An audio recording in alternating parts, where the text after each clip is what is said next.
Hey creators, welcome to the Benteh STEAM Academy. My name is Isabel and today we are going to be going through this month's theme kit. This month we will be using the Glowforge to create our own unique bookmarks. You'll receive some cardstock in your kit to cut your design on, along with some pre-cut ribbon in various colors. There are a couple routes you can take when creating your design. You can create your design on TinkerCAD, then save your file as an SVG and press the Upload Design button. Or you can draw your design on paper, then use the Trace option on the Glowforge website. To decrease cut time, we recommend doing a score instead of an engraving.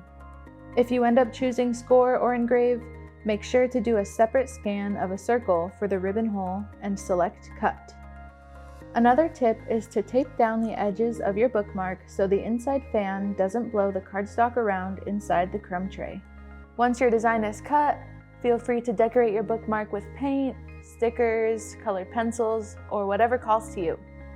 Chanan, thank you for joining me today. I hope you all have fun and I'll see you in another video soon. As always, keep creating.